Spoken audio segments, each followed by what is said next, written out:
ಕಡಲೆ ಇರಲಿ, ಹಲಸಂದೆ ಬೀಜ, ಕಪ್ಪು ಕಡಲೆ ಅಥವಾ ಬಿಳಿ ಕಡಲೆ, ಎಲ್ಲವೂ ಸ್ವಾದಿಷ್ಟವಾಗುತ್ತೆ. ವೀಕ್ಷಕರೇ, ರಿಪಬ್ಲಿಕ್ ಕನ್ನಡ ನಿಮ್ಮ ಧ್ವನಿಯ ಬಿಗ್ ಇಂಪ್ಯಾಕ್ಟ್ ಇದು. ನಿನ್ನೆಯ ಕವರ್ ಸ್ಟೋರಿಗೆ ಇವತ್ತೇ ಮಹಾಫಲಶ್ರುತಿ ಸಿಕ್ಕಿದೆ. ಇದು ನಿಮ್ಮ ರಿಪಬ್ಲಿಕ್ ಕನ್ನಡದ ಬಿಗ್ ಇಂಪ್ಯಾಕ್ಟ್. ಅಂತರ್ಜಲವನ್ನ ಉಳಿಸಿ, ಅಂತರಗಂಗೆಯನ್ನ ಉಳಿಸಿ ಅಭಿಯಾನಕ್ಕೆ ಸರ್ಕಾರ ಎಚ್ಚೆತ್ತುಕೊಂಡಿದೆ. ಸಣ್ಣ ನೀರಾವರಿ ಇಲಾಖೆ ಸಚಿವ ಬೋಸರಾಜು ಅವರು ಸಭೆಯನ್ನ ಮಾಡಿದ್ದಾರೆ. ನಮ್ಮ ಅಭಿಯಾನಕ್ಕೆ ಎಚ್ಚೆತ್ತುಕೊಂಡು ಸಭೆಯನ್ನ ಕರೆದಿದ್ದಾರೆ. ಕೂಡಲೇ ಈ ಸಭೆಯಲ್ಲಿ ಕೃಷಿ ಸಚಿವ ಚಲುವರಾಯಸ್ವಾಮಿ ಅವರು ಕೂಡ ಭಾಗಿಯಾಗಿದ್ದಾರೆ. ಅಂತರ್ಜಲ ತಜ್ಞರು ಭಾಗಿಯಾಗಿದ್ದಾರೆ. ಅಧಿಕಾರಿಗಳ ಜೊತೆಗೆ ಮಹತ್ವದ ಚರ್ಚೆಯನ್ನು ನಡೆಸಿದ್ದಾರೆ. ಅಂತರ್ಜಲ ಮಟ್ಟ ಸುಧಾರಣೆ, ಅಂತರ್ಜಲ ಅಭಿವೃದ್ಧಿಯ ಬಗ್ಗೆ ಸಭೆಯಲ್ಲಿ ಬಹಳ ಮುಖ್ಯವಾದ ಗಹನ ಚರ್ಚೆಗಳಾಗಿದೆ. ಮಳೆ ನೀರು ಕೊಯ್ಲು ಯೋಜನೆ ಕಡ್ಡಾಯಕ್ಕೆ ಸಲಹೆಯನ್ನು ನೀಡಲಾಗಿದೆ ಈ ಸಭೆಯಲ್ಲಿ. ವೀಕ್ಷಕರೇ, ನಿಮಗೆ ನೆನಪಿರಬಹುದು, ನಿನ್ನೆ ಇದೇ ಸಮಯಕ್ಕೆ ನಾವು ಇದೇ ಅಂತರ್ಜಲದ ವಿಚಾರವಾಗಿ ಅಭಿಯಾನವನ್ನ ಮಾಡಿದ್ವಿ. ಆ ಅಭಿಯಾನದ ಫಲಶ್ರುತಿ ಅನ್ನುವಂತೆ ಈಗಾಗಲೇ ಸರ್ಕಾರ ಎಚ್ಚೆತ್ತುಕೊಂಡು ಸಭೆಯನ್ನ ಕರೆದಿದೆ. ನೋಡಿ, ಸಭೆಯಲ್ಲಿ ಅಧಿಕಾರಿಗಳು ಭಾಗಿಯಾಗಿದ್ದಾರೆ, ತಜ್ಞರು ಭಾಗಿಯಾಗಿದ್ದಾರೆ. ಸಚಿವ ಬೋಸರಾಜು ಅವರಿದ್ದಾರೆ, ಕೃಷಿ ಸಚಿವ ಚಲುವರಾಯಸ್ವಾಮಿ ಅವರಿದ್ದಾರೆ. ಈ ಸಂದರ್ಭದಲ್ಲಿ ಸಚಿವ ಬೋಸರಾಜು ಅವರು ತಜ್ಞರ ಸಲಹೆಯನ್ನ ಕೊಟ್ಟಿದ್ದಾರೆ. ತಕ್ಷಣದಿಂದಲೇ ಸಲಹೆ ಜಾರಿಗೆ ಸಚಿವರು ಕೂಡ ಸೂಚನೆಯನ್ನು ಕೊಟ್ಟಿದ್ದಾರೆ. ತಜ್ಞರು ಏನೆಲ್ಲ ಸೂಚನೆ ಸಲಹೆಗಳನ್ನ ಕೊಟ್ಟಿದ್ದಾರೋ ಆ ಸಲಹೆಗಳನ್ನ ಕೂಡಲೇ ಜಾರಿಗೆ ತರುವಂತೆ ಸರ್ಕಾರ ನೋಡ್ಕೋತಾ ಇದೆ. ರಿಪಬ್ಲಿಕ್ ಕನ್ನಡದ ಬಿಗ್ ಇಂಪ್ಯಾಕ್ಟ್. ವೀಕ್ಷಕರೇ, ಈ ವಿಚಾರವನ್ನು ಹೇಳೋದಕ್ಕೆ ಬಹಳ ಹೆಮ್ಮೆ ಅನಿಸ್ತಾ ಇದೆ. ತಾವೆಲ್ಲರೂ ಕೂಡ ಗಮನಿಸಿರಬಹುದು, ನಮ್ಮ ಎಲ್ಲ ಅಭಿಯಾನಗಳು ಇಂಪ್ಯಾಕ್ಟ್ ಆಗ್ತಾ ಇದೆ. ಕೊಪ್ಪಳ ಅಲ್ಲಿ ಕಾರ್ಖಾನೆಗಳಿಂದ ಹಾರು ಬೂದಿ, ಹಿರೇಬಗನಾಳ ಗ್ರಾಮದಲ್ಲಿ ಏನೆಲ್ಲ ತೊಂದರೆ ಆಯಿತು, ನಮ್ಮ ಅಭಿಯಾನಕ್ಕೆ ಸರ್ಕಾರ ಎಚ್ಚೆತ್ತುಕೊಂಡು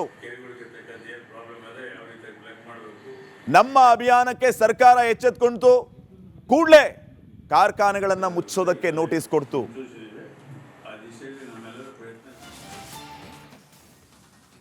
ರಿಪಬ್ಲಿಕ್ ಕನ್ನಡ ನಿಮ್ಮ ಧ್ವನಿಯ back to back impact. ಫ್ಯಾಕ್ಟರಿಗಳ ಹಾರು ಬೂದಿಯಿಂದ Hirebaganal ಮುಕ್ತವಾಯಿತು.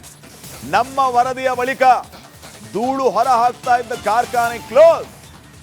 ಅಷ್ಟೇ ಯಾಕೆ, ಟಿಬಿ ಡ್ಯಾಮ್, ತುಂಗಭದ್ರಾ ಜಲಾಶಯಕ್ಕೂ ಹೊಸ ಚೈನ್ ಸಿಸ್ಟಮ್ ಬರಲಿಕ್ಕಿದೆ. ಹಳೆ ಚೈನ್ ಸಿಸ್ಟಮ್ ಅಲ್ಲೇ ಇವರು ಕೆಲಸ ಸಾಗಿಸ್ತಾ ಇದ್ರು. ಈ ಬಗ್ಗೆ ಪಿನ್ ಟು ಪಿನ್ ವರದಿಯನ್ನ, ಅಭಿಯಾನವನ್ನ ಮಾಡಿದ್ದು ನಿಮ್ಮ ರಿಪಬ್ಲಿಕ್ ಕನ್ನಡ. ಹೊಸ ಚೈನ್ ಸಿಸ್ಟಮ್ ಅಳವಡಿಸೋದಕ್ಕೆ ಸ್ವತಃ ಡಿಸಿಎಂ ಸೂಚನೆ ಕೊಟ್ಟರು. ರಿಪಬ್ಲಿಕ್ ಕನ್ನಡದ ವರದಿಯ ಬಳಿಕ ಟಿಬಿ ಡ್ಯಾಮ್ಗೆ ಡಿಕೆ ಶಿವಕುಮಾರೇ ಭೇಟಿ ಕೊಟ್ಟರು. ಇದಾದ ಮೇಲೆ ನಿನ್ನೆ ಅಷ್ಟೇ ಅಂತರ್ಜಲ ಮಟ್ಟ ಸುಧಾರಣೆಯ ವಿಚಾರ. ಇವತ್ತು ಸಚಿವ ಬೋಸರಾಜು ನೇತೃತ್ವದಲ್ಲಿ ಮಹತ್ವದ ಸಭೆ ನಡೆಯಿತು. ಸಭೆಯಲ್ಲಿ ಅಂತರ್ಜಲ ಮಟ್ಟ ಸುಧಾರಣೆಗೆ ತಜ್ಞರು ಕೊಟ್ಟಿರುವ ಸಲಹೆಗಳು, ಸಭೆಯಲ್ಲಿ ಚರ್ಚೆ ಆದಂತಹ ವಿಚಾರ ಕೂಡಲೇ ಇಂಪ್ಲಿಮೆಂಟ್ ಆಗಬೇಕು ಅಂತ ಸೂಚನೆಯನ್ನ ಕೊಟ್ಟಿದ್ದಾರೆ ಸಚಿವ ಬೋಸರಾಜ್ ಅವರು. ರಿಪಬ್ಲಿಕ್ ಕನ್ನಡದ ಬಿಗ್ ಬಿಗ್ ಬಿಗ್ ಇಂಪ್ಯಾಕ್ಟ್. ನಮ್ಮ ಅಭಿಯಾನಗಳು ಇಂಪ್ಯಾಕ್ಟ್ ಆಗ್ತಾ ಇರೋದು ನೋಡಿ. ದೃಶ್ಯಗಳಲ್ಲಿಯೂ ಕೂಡ ತಾವು ಗಮನಿಸ್ತಾ ಇದ್ದೀರಿ. ಹಿರೇಬಗನಾಳ ಗ್ರಾಮದಲ್ಲಿ ಅಲ್ಲಿನ ಜನರು ಎಷ್ಟೆಲ್ಲ ಸಮಸ್ಯೆಯನ್ನು ಎದುರಿಸ್ತಾ ಇದ್ರು. ಕಾರ್ಖಾನೆಗಳ ಆ ಹಾರು ಬೂದಿಯಿಂದ, ವಿಷ ನೀರಿನಿಂದ. ನಾವು ಅಭಿಯಾನವನ್ನ ಮಾಡ್ತಾ ಇದ್ದಂತೆ ಸರ್ಕಾರ ಎಚ್ಚೆತ್ತುಕೊಂಡು 5 ಕಾರ್ಖಾನೆಗಳ ಬಾಗಿಲು ಬಂದ್. ಇನ್ನು ಮತ್ತೊಂದು ಕಡೆ ಟಿಬಿ ಡ್ಯಾಮ್ಗೆ ಹೊಸ ಚೈನ್ ಸಿಸ್ಟಮ್, ಅಲ್ಲಿ ಹಳೆ ಚೈನ್ ಇತ್ತು, ಅದನ್ನು ನೀವು ದೃಶ್ಯಗಳಲ್ಲಿ ಗಮನಿಸ್ತಾ ಇದ್ದೀರಿ. ನಾವು ಈ ಬಗ್ಗೆ ವರದಿ ಮಾಡ್ತಾ ಇದ್ದಂತೆ ಹೊಸ ಚೈನ್ ಸಿಸ್ಟಮ್ಗೆ ಡಿಸಿಎಂ ಅಸ್ತು ಅಂದ್ರು, ಹೊಸ ಚೈನ್ ಸಿಸ್ಟಮ್ ಬರುತ್ತೆ ಅಲ್ಲಿ. ಇನ್ನು ನಿನ್ನೆ ಅಂತರ್ಜಲ ಮಟ್ಟ ಕುಸಿತಾ ಇದೆ, ಸರ್ಕಾರ ಎಚ್ಚೆತ್ಕೋಬೇಕು ಅಂತ ಅಭಿಯಾನ ಮಾಡ್ತಾ ಇದ್ದಂತೆ ನೋಡಿ, ದೃಶ್ಯಗಳಲ್ಲಿ ನೋಡಿ, ಸಚಿವ ಬೋಸರಾಜು ಅವರು ಇವತ್ತು ಅಧಿಕಾರಿಗಳ ಸಭೆಯನ್ನ ಕರೆದಿದ್ದಾರೆ. ಅಂತರ್ಜಲ ಮಟ್ಟಕ್ಕೆ ಕ್ರಮ ತಗೋತಾ ಇದ್ದಾರೆ. ಇದು ರಿಪಬ್ಲಿಕ್ ಕನ್ನಡದ ಬಿಗ್ ಇಂಪ್ಯಾಕ್ಟ್.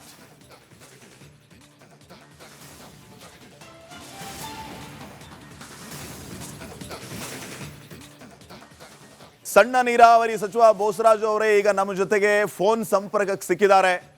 ಏನ್ ಹೇಳ್ತಾರೆ ನಮ್ಮ ಅಭಿಯಾನದ ಬಗ್ಗೆ, ಜೊತೆಗೆ ಇವತ್ತು ನಡೆದಂತ ಮೀಟಿಂಗ್ ನಲ್ಲಿ ಏನೆಲ್ಲ ಆಯ್ತು, ಬನ್ನಿ ಕೇಳ್ತಾ ಹೋಗೋಣ. ಸರ್ ನಮಸ್ಕಾರ. ನಮಸ್ಕಾರ. ನಮಸ್ಕಾರ ಸರ್, ರಿಪಬ್ಲಿಕ್ ಕನ್ನಡ ಅಭಿಯಾನ ಮಾಡಿತ್ತು, ತಮಗೂ ಗೊತ್ತಿದೆ. ಎಸ್. ಈ ಅಂತರ್ಜಲ ಮಟ್ಟ ಕುಸಿತಾ ಇರೋ ವಿಚಾರಕ್ಕೆ ಸರ್ಕಾರ ಯಾವ ರೀತಿ ಇದನ್ನ ಅಂತರ್ಜಲ ಮಟ್ಟ ಸುಧಾರಿಸಬೇಕು ಅನ್ನೋ ವಿಚಾರದ ಬಗ್ಗೆ ನಾವು ನಿರಂತರ ಅಭಿಯಾನ ಮಾಡಿದ್ವಿ. ಹೌದು. ನಮ್ಮ ಅಭಿಯಾನಕ್ಕೆ ನೀವು ಸ್ಪಂದಿಸಿದ್ದೀರಿ, ಇಷ್ಟು ಬೇಗ ಸ್ಪಂದಿಸಿರೋದು ಅಭಿನಂದನಾರ್ಹ ಸರ್. ಮೀಟಿಂಗ್ ಮಾಡಿದಿರಿ. ಮೀಟಿಂಗ್ ಅಲ್ಲಿ ಏನೆಲ್ಲ ವಿಚಾರಗಳನ್ನು ಚರ್ಚೆ ಮಾಡಿದಿರಿ ಸರ್? ಮುಖ್ಯವಾಗಿ ಅಂತರ್ಜಲ ಮಟ್ಟ ಸುಧಾರಿಸೋದಕ್ಕೆ ಏನೇನ್ ಕ್ರಮ ತಗೋಬೇಕು ಅಂತ ಸೂಚನೆ ಕೊಟ್ರಿ? ಸರ್, ಇವತ್ತು ಇರುವಂತ ಅತಿ ಮುಖ್ಯವಾಗಿರ್ತಕ್ಕಂಥದ್ದು ಬರುವಂತ ದಿನಗಳಲ್ಲಿ ನಮಗಿರುವಂತ ಈಗ ಮಾಹಿತಿ ಪ್ರಕಾರ ಹ್ಮ್ ಆ, ಬರಗಾಲಕ್ಕೆ ತೊಂದರೆ ಆಗ್ತಕ್ಕಂಥ ಪರಿಸ್ಥಿತಿ ಕಾಣ್ತಾ ಇದ್ದೀವಿ. ಹ್ಮ್ ನೀರು ಮಳೆ ಕಡಿಮೆ ಆಗ್ಬೋದು ಮತ್ತು ಹಾಗಾಗಿ ಅಂತರ್ಜಲನೂ ಕಡಿಮೆ ಆಗುವಂತ ಸಂದರ್ಭ ಇದೆ. ಹ್ಮ್ ಇದರಿಂದ ಬರಗಾಲಕ್ಕೆ ಅವಕಾಶಗಳು ಹೆಚ್ಚು ಕಾಣ್ತಾ ಇದಾವೆ ಅಂತೇಳಿ ಪ್ರಿಕಾಷನರಿ ಸ್ಟೆಪ್ಸ್ ತಗೋಬೇಕು ಎಂಬುದು ಸಹಜವಾಗಿ ಸರ್ಕಾರಕ್ಕೆ ಇರತಕ್ಕಂಥ ಒಂದು ವಿಚಾರ. ಹ್ಮ್ ಸೊ ಆ ದಿಶೆಯಲ್ಲಿ ನಮ್ಮ ಇಲಾಖೆ ವತಿಯಿಂದ ನಾನು ಎವ್ರಿ 3 months ಒಂದ್ಸಲ education engineers SCCS meeting review ಮಾಡ್ತಾ ಇರ್ತೀನಿ ಪ್ರೋಗ್ರೆಸ್ ಸಲುವಾಗಿ. ಹ್ಮ್ ಹಂಗಾಗಿ ಇವತ್ತು ಅದೇ ಮೀಟಿಂಗ್ನಲ್ಲಿ ಅತಿ ಮುಖ್ಯವಾಗಿ ಅವ್ರಿಗೆಲ್ಲ ಮಾಹಿತಿ ಕೊಟ್ಟಿರ್ತಕ್ಕಂಥಕ್ಕೆ ನಾವು ನಮ್ಮ IIC Indian institute of science professors hmm ಮತ್ತು ಡಿಸಾಸ್ಟರ್ ಮ್ಯಾನೇಜ್ಮೆಂಟ್ ಅಧಿಕಾರಿಗಳು ರೆವಿನ್ಯೂ ಇಲಾಖೆಯಿಂದ ಹ್ಮ್ ಮತ್ತು ಎಕ್ಸ್ಪರ್ಟ್ಸ್ ಎಲ್ಲ ಗ್ರೌಂಡ್ ರಿಯಾಲಿಟಿ ನೋಡೋ ಎಕ್ಸ್ಪರ್ಟ್ಸ್ ಎಲ್ಲ ಕರೆಸಿ ನಮ್ಮ ಇಂಜಿನಿಯರ್ಸ್ಗೆಲ್ಲ ಈ ಬರುವಂತ ವರ್ಷದಲ್ಲಿ ಆಗುವಂತ ಪ್ರಿಡಿಕ್ಷನ್ಸ್ ಏನಿದೆ ವೆದರ್ ಪ್ರಿಡಿಕ್ಷನ್ಸ್ ಅದ್ರ ಬಗ್ಗೆ ಎಲ್ಲ ಮಾಹಿತಿ ಪಡೆದಿವಿ ಎಲ್ಲ ಆದ ನಂತರ ನಾನು ಅವ್ರಿಗೆಲ್ಲ ಹೇಳಿದೆ, ಹ್ಮ್ ಈ ವರ್ಷ ಈ ರೀತಿಯಾದಂಥ ಪರಿಸ್ಥಿತಿನೇ ವೆದರ್ ರಿಪೋರ್ಟ್ನಲ್ಲಿ ಇದೆ. ಹ್ಮ್ ಹಾಗಾಗಿ ನಾವು ಸರಿಯಾದ ರೀತಿಯಲ್ಲಿ ನಮ್ಮ ಗ್ರೌಂಡ್ ವಾಟರ್ನ ಕಾಪಾಡುವಂತ ಪ್ರಯತ್ನ ನಾವು ಮಾಡಲೇಬೇಕಾಗ್ತದೆ. Correct sir. ಅದಕ್ಕಾಗಿ ಇವತ್ತು ಇರುವಂತ ಕೆರೆಗಳು ನಮ್ದೇನು ಮೈನಿಗೇಷನ್ ಅಲ್ಲಿ ಡಿಪಾರ್ಟ್ಮೆಂಟ್ ಇರ್ತಕ್ಕಂಥ ಕೆರೆಗಳು ಹ್ಮ್ ಇರುವಂತ ಡ್ಯಾಮ್ಸ್ ಹ್ಮ್ ಮತ್ತು ಚೆಕ್ ಡ್ಯಾಮ್ಸ್, ಕಿಂಡೀಸು, ಹ್ಮ್ ಬೀಜ್ ಕಮ್ ಬ್ಯಾರೇಜಸ್ ಹ್ಮ್ ಇವೆಲ್ಲವನ್ನು ಸಹಿತ ನಾವು ಇಮಿಡಿಯೇಟ್ಲಿ ನಿಮಗೆ ಡಿವಿಷನ್ ವೈಸ್ ನೀವು ನಿಮ್ಮ ಸ್ಟಾಫ್ ವಿತಿನ್ 4 days ನಲ್ಲಿ ಎಲ್ಲ ಕಡೆ ನೀವು ತಿರುಗಾಡಿ ಹ್ಮ್ ಅಲ್ಲಿಂದ ನಮ್ಗೆ ವಾಟ್ಸಪ್ ಗ್ರೂಪ್ನಲ್ಲಿ ನಮಗೂ ಎಲ್ಲರಿಗೂ ನಿಮಗೂ ಮಾಹಿತಿ ಎಲ್ಲ ಅಧಿಕಾರಿಗಳಿಗೆ ಇರಬೇಕು ಹ್ಮ್ ಮಾಡಿ. ಎಲ್ಲೆಲ್ಲಿ ಹೋದ ವರ್ಷ ಹೆಚ್ಚು ಮಳೆ ಆಗೋದಿಲ್ಲ ಅಂದ್ರೆ ಅನೇಕ ಕಡೆ ಲೀಕೇಜಸ್ ಆದವು ನಮ್ಮ ಕೆರೆಗಳು. ಅನೇಕ ಕಡೆ ನಮ್ಮ ಕಿಂಡಿಗಳು, ಚೆಕ್ ಡ್ಯಾಮ್ಸು 12,000 ವರ್ಕ್ಸ್ ಇದಾವೆ ನಮ್ಗೆಲ್ಲ ಕಡೆ, ಆಣೆಕಟ್ಟುಗಳು, ಚೆಕ್ ಡ್ಯಾಮ್ಸ್ ಎಲ್ಲ. ಕೆಲವು ಕಡೆ ಹೆವಿ ರೇನ್ ಆಗೋದ್ರಿಂದ ವಾಟರ್ ಸೋರಿ ಹೋಗ್ಯದ ಆಕ್ಚುಲಿ. ಸೊ ಅದಕ್ಕೆ ಈ ವರ್ಷ ಆಗುವಂತ ಪರಿಸ್ಥಿತಿ ನಾವು ನಿಭಾಯಿಸಲಿಕ್ಕೆ ಏನೇನು ಬೇಕಾಗ್ತದೆ ಇಮಿಡಿಯೇಟ್ಲಿ ರಿಪೇರ್ಸ್, ಇಮಿಡಿಯೇಟ್ಲಿ ಕೆರೆಗಳ ಲೀಕೇಜ್ ಆಗಿರ್ತಕ್ಕಂಥ ಪ್ಲಗ್ ಮಾಡಬೇಕು. ಮತ್ತು ಅನೇಕ ಕೆರೆಗಳಿಗೆ ನಮಗೆ ಇತ್ತೀಚಿನ ಕಾಲದಲ್ಲಿ ಲೇಔಟ್ಗಳು ಮತ್ತೊಂದು ಬಂದು ನ್ಯಾಚುರಲ್ ಆಗಿ ಕೆರೆಗೆ ಮಳೆ ಬಂದಾಗ ನೀರ್ತಕ್ಕಂಥ ದಾರಿಗಳೆಲ್ಲ ಬಂದಾಗ್ಯಾವ. ಅದನ್ನ ಬಹಳ ಐಡೆಂಟಿಫೈ ಮಾಡ್ತಾ ಇದೀವಿ ನಾವು 2-3 ವರ್ಷದಿಂದ. ಅಷ್ಟೇ ನಾವು ರಿಪಬ್ಲಿಕ್ ಕನ್ನಡ ಈ ಬಗ್ಗೆ ಒಂದು ವಿಶೇಷ ಅಭಿಯಾನವನ್ನ ಮಾಡ್ತು. ನೀವು ಇವತ್ತು ರಿಪಬ್ಲಿಕ್ ಕನ್ನಡ ಇಂಪ್ಯಾಕ್ಟ್ ಅನ್ನುವಂತೆ ನಮ್ಮ ವರದಿಗೆ ಎಚ್ಚೆತ್ಕೊಂಡು ಆಲ್ರೆಡಿ ಮೀಟಿಂಗ್ ಮಾಡಿಬಿಟ್ಟಿದ್ದೀರಿ ಸರ್. ಸೊ ನಮ್ಮ ಅಭಿಯಾನದ ಬಗ್ಗೆ ಏನ್ ಹೇಳ್ತೀರಿ ಸರ್? ಬಹಳ ಒಳ್ಳೇದಿದೆ, ಯಾಕಂದ್ರೆ ಇಡೀ ರಾಜ್ಯಕ್ಕೆ ಅನುಕೂಲವಾಗುವಂತ ಒಂದು ಅಭಿಯಾನ ಇದು ಯಶಸ್ವಿಯಾಗಿ ನಡಿಬೇಕು. ಈಗ ನಿಮ್ಮ ಮಾರ್ಗದರ್ಶನ ಸಹಿತ ಸಹಜವಾಗಿ ಎಲ್ಲರೂ ಎಚ್ಚೆತ್ತುಕೊಳ್ಳಿಕ್ಕೆ ಸಹಜ ಆಗ್ತದೆ. ಮತ್ತೆ ನಾನಂತೂ ಮಿನಿಸ್ಟರ್ ಆದ್ರೆ ಎವ್ರಿ 3 months ಅಂತೂ ಈ ರೀತಿ all divisional education engineers SCCS meeting ಮಾಡಿ ವರ್ಕ್ ಪ್ರೋಗ್ರೆಸ್ ನಾವು ರಿವ್ಯೂ ಮಾಡ್ತಿರ್ತೀನಿ. ಈಗ 10 o'clock ಕುಂತ್ಕೊಂಡು 5:30 ತನಕ ಮಾಡಿದ್ದೀನಿ ನಾನು. ನಮ್ಮ ಆಫೀಸ್ನಲ್ಲಿ ಡಿಸ್ಟರ್ಬೆನ್ಸ್ ಆಗ್ತದೆ ಹೇಳಿ ಅದು KR ಸರ್ಕಲ್ ಆಫೀಸ್ನಲ್ಲೇ ಮಾಡ್ತೀನಿ ಮೀಟಿಂಗ್ಗಳು ಮಾಡಿ. ಎವ್ರಿ ಡಿವಿಷನ್ ವೈಸು ಎಲ್ಲ ಸಬ್ ಡಿವಿಷನ್ ವೈಸು ಎಲ್ಲ ಅಸಿಸ್ಟೆಂಟ್ ಎಜುಕೇಷನ್ ಇಂಜಿನಿಯರ್ಸ್ ಎಲ್ಲ ಆನ್ಲೈನ್ ನಲ್ಲಿ ಇರ್ತಾರೆ. ಇಲ್ಲಿ ಎಜುಕೇಷನ್ ಇಂಜಿನಿಯರ್ CEs ಇರ್ತಾರೆ. ಎಲ್ಲೆಲ್ಲಿ ಯಾರ್ದು ಇನ್ಫಾರ್ಮೇಶನ್ ಬೇಕೋ ಅಲ್ಲಿ ಅವ್ರ ಕಡೆಯಿಂದ ವಿಡಿಯೋ ಕಾನ್ಫರೆನ್ಸ್ ಸಹಿತ ಅವ್ರ ಜೊತೆಲಿ ಮಾತಾಡ್ತೀವಿ. ಸೊ ಹಿಂಗಾಗಿ ಮಾರ್ನಿಂಗ್ಲಿಂದ ಈವ್ನಿಂಗ್ ತನಕ ಮಾಡಿದ್ವಿ. ಸ್ವಲ್ಪ ನೀವು ಹೇಳಿದಂಗೆ ಅಭಿಯಾನಗಳು ನಡೆಯೋದ್ರ ಮುಖಾಂತರ ಏನಂದ್ರೆ ಜನರು ಎಚ್ಚೆತ್ತುಕೊಳ್ತಾರೆ. ಅದಕ್ಕಾಗಿ ನಾವು ಸ್ಕೀಮ್ ಒಂದು ಮಾಡಿ ವಾಟರ್ ಈಸ್ ಫ್ಯೂಚರ್, ನೀರಿದ್ರೆ ನಾಳೆ ಅಂತೇಳಿ ಅದನ್ನ ಸಹಿತ ಎಲ್ಲ ಕಡೆ ನಾವು ಜನರಿಗೆ ಅರಿವು ಮಾಡ್ತಕ್ಕಂಥ ಕೆಲಸ ಮಾಡ್ತಾ ಇದ್ವಿ. ಪ್ಯಾಂಪ್ಲೆಟ್ಸು, ರೇಡಿಯೋ ಮುಖಾಂತರ, ಟಿವಿಗಳ ಮುಖಾಂತರ ಅದನ್ನ ಜನರಿಗೆ ತಿಳಿಸುವಂತ ಒಂದು ಪ್ರಯತ್ನ ಮಾಡ್ತಾ ಇದ್ವಿ. ಅದರ ಬಗ್ಗೆ ಅರಿವು ಎಲ್ಲರಿಗೂ ಮಾಹಿತಿ ಕೊಡಬೇಕು ಅನ್ನೋದೇ ನಮ್ಮ ಉದ್ದೇಶ ಅದ. Okay, thank you very much sir. Republic Kannada ಜೊತೆ ಮಾತಾಡಿದ್ದಕ್ಕೆ ಧನ್ಯವಾದ. ರಿಪಬ್ಲಿಕ್ ಕನ್ನಡದ ಅಭಿಯಾನಗಳಿಗೆ ಸರ್ಕಾರ ಎಚ್ಚೆತ್ಕೊಂಡು ಈ ರೀತಿ ಯಾವ ಕ್ರಮಗಳನ್ನು ತಗೋಬೇಕು ಅಂತ ಅಧಿಕಾರಿಗಳ ಜೊತೆಗೆ ಸಭೆ ಮಾಡಿ ಕೂಡಲೇ ಎಚ್ಚೆತ್ಕೊಂಡು ಕ್ರಮ ತಗೊಳ್ತಾ ಇರುವಂಥದ್ದು ಸ್ವಾಗತಾರ್ಹ, ಅಭಿನಂದನಾರ್ಹ. ಇದೇ ರೀತಿ ಸರ್ಕಾರ ಜನಪರ ನಿಲ್ಲಲಿ ಅನ್ನುವಂಥದ್ದು ನಮ್ಮ ಆಶಯ, ನಮ್ಮ ರಿಪಬ್ಲಿಕ್ ಕನ್ನಡದ ಅಭಿಯಾನದ ಆಶಯ. ಈಗ ಇವತ್ತಿನ ಅಭಿಯಾನ ಏನೋದನ್ನ ನೋಡ್ತಾ ಹೋಗೋಣ. ಕಳ್ಳ ಖದೀಮರು ಭಯ ಇಲ್ಲದೆ ಜನರು ನಿದ್ದೆ ಮಾಡ್ತಾರೆ ಅಂತಂದ್ರೆ ಅದಕ್ಕೆ ಮುಖ್ಯವಾದಂತಹ ಕಾರಣ ಅಂತಂದ್ರೆ ಪೊಲೀಸರು. ನಮ್ಮನ್ನ ಪೊಲೀಸರು ಕಾಯ್ತಿದ್ದಾರೆ ಅನ್ನುವಂತಹ ಸಮಾಧಾನ ನಮ್ಮನ್ನ ಯಾವಾಗಲೂ ಕೂಡ ನಿದ್ದೆಯಲ್ಲಿಯೂ ಚಿಂತೆ ಇಲ್ಲದೆ ನಿದ್ರಿಸುವಂತಹದ್ದಕ್ಕೆ ಕಾರಣ ಆಗುತ್ತೆ. ಆದರೆ ಇಂಥದ್ದೇ ಪೊಲೀಸರು, ನಮ್ಮನ್ನ ಕಾಯುವಂತಹ ಪೊಲೀಸರು ರಕ್ಷಣೆ ಇಲ್ಲದೆ ಜೀವನ ಮಾಡ್ತಾ ಇದ್ದಾರಾ ಅನ್ನುವಂಥದ್ದೇ ನೋವಿನ ಸಂಗತಿಯಾಗಿದೆ. ಜನರ ರಕ್ಷಣೆಗಾಗಿ ಇಡೀ ಜೀವನವನ್ನೇ ಮುಡಿಪಾಗಿಡುವಂತಹ ಪೊಲೀಸರಿಗೆ ಒಂದು ಸರಿಯಾದ ವ್ಯವಸ್ಥೆ ಇಲ್ಲ, ರಕ್ಷಣೆ ಇಲ್ಲದಂತಾಗಿದೆ. ಆರಕ್ಷಕರ ಅಲೆದಾಟ ಯಾವ ರೀತಿ ಇದೆ, ಆರಕ್ಷಕರು ಆರೋಗ್ಯಕ್ಕಾಗಿಯೂ ಕೂಡ ಹೊಡೆದಾಡುವಂತಹ ಪರಿಸ್ಥಿತಿ ಇದೆ. ಯಾಕೆ ಈ ರೀತಿ ಆಗ್ತಾ ಇದೆ ಪೊಲೀಸರಿಗೆ? ಸರ್ಕಾರ ನಮ್ಮ ಅಭಿಯಾನವನ್ನು ನೋಡಿ ಎಚ್ಚೆತ್ಕೋಬೇಕಾಗಿದೆ, ಪೊಲೀಸರ ರಕ್ಷಣೆಗೆ ಧಾವಿಸಬೇಕಾಗಿದೆ. ಒಂದು ವರದಿ ನಿಮ್ಮ ಮುಂದೆ.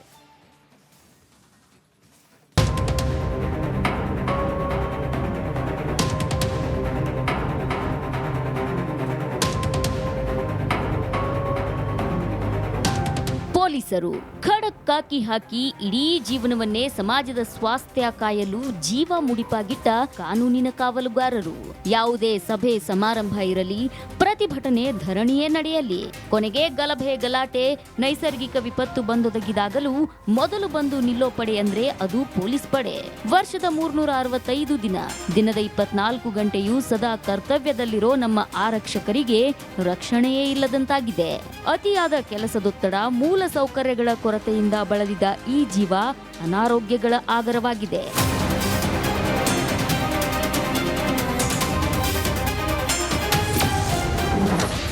ಜನರನ್ನ ರಕ್ಷಿಸೋ ಆರಕ್ಷಕರಿಗೆ ಇಲ್ವಾ ಸುರಕ್ಷೆ?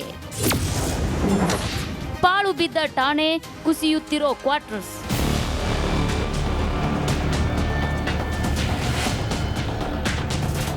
ಬಿರುಕು ಬಿಟ್ಟ ಪೊಲೀಸ್ ಠಾಣೆ ಗೋಡೆ, ಸೋರುತ್ತಿದೆ ಸ್ಟೇಷನ್ನ ಮಾಳಿಗೆ. ಜೋರಾಗಿ ಮಳೆ ಬಂತಂದ್ರೆ ಎಲ್ಲಿ ಹೆಂಚು ಹಾರಿ ಹೋಗುತ್ತೋ ಅನ್ನೋ ಆತಂಕ. ಹೀಗೆ ಪ್ಲಾಸ್ಟಿಕ್ ಟಾರ್ಪಲ್ನಿಂದ ಪೊಲೀಸ್ ಠಾಣೆಯನ್ನ ಮುಚ್ಚಿರೋ ಈ ಸೀನ್ಗಳು ಕಾಣ್ತಿದ್ದಾವಲ್ಲ, ಇವು ಯಾವುದೋ ಕುಗ್ರಾಮದ್ದಲ್ಲ. ಬದಲಾಗಿ ನಮ್ಮ ಬೆಂಗಳೂರಿನಲ್ಲೇ ಜನರ ಜೀವಕ್ಕೆ ರಕ್ಷಣೆ ಕೊಡೋಕೆ ಅಂತ ಸರ್ಕಾರ ಸ್ಥಾಪಿಸಿರೋ ಪೊಲೀಸ್ ಠಾಣೆಗಳ ದುಸ್ಥಿತಿ.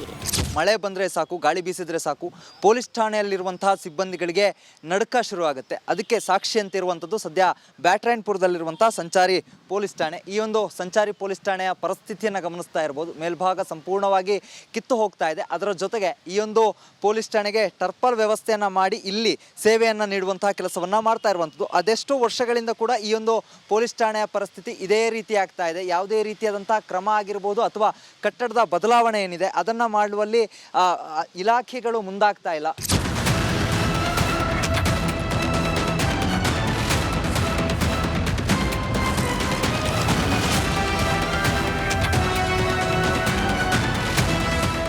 ಪೊಲೀಸ್ ಠಾಣೆಗಳು ಅಂದ್ರೆ ಕಳ್ಳ ಖದೀಮರು ಸೇರಿದಂತೆ ಆರೋಪಿಗಳನ್ನ ಕೂಡಿಡೋ ಜಾಗ. ಆದ್ರೆ ಕಿತ್ತು ಹೋದ, ಮುರಿದು ಬೀಳೋ ಸ್ಥಿತಿಯಲ್ಲಿರೋ ಠಾಣೆಗಳಿಂದ ಪೊಲೀಸರು ಸಹ ಇವರಂತೆಯೇ ಶಿಕ್ಷೆ ಅನುಭವಿಸುವಂತಾಗಿದೆ. ಆರೋಪಿಗಳಿಗಾದ್ರೂ ಜಾಮೀನು ಕೊಡಲು ಜನ ಇರ್ತಾರೆ. ಆದ್ರೆ ಪೊಲೀಸರಿಗೆ ಇಂಥ ಕೂಪದಿಂದ ಮುಕ್ತಿ ಯಾವಾಗ ಸಿಗುತ್ತೋ ಆ ದೇವರೇ ಬಲ್ಲ.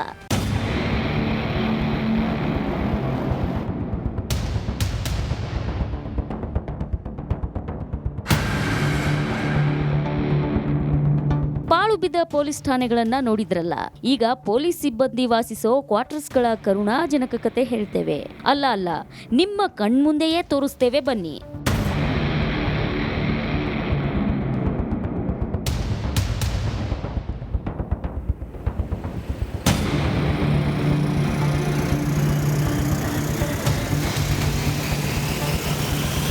ಇಲ್ಲಿ ನೋಡಿ, ಬಿರುಕು ಬಿಟ್ಟಿರುವ ಮನೆಗೋಡೆಗಳು, ಮುಟ್ಟಿದ್ರೆ ಸಾಕು ಮುರ್ಕೊಂಡ್ ಬೀಳ್ತೇನೆ ಅಂತಿರೋ ಮನೆಯ ಮಹಡಿಗಳು, ಇಂದೋ ನಾಳೆಯೋ ಬೀಳುವಂತಿರೋ ಮನೆಗಳ ಗೋಡೆಯಲ್ಲಿ ಬೃಹದಾಕಾರದ ಮರಗಳು.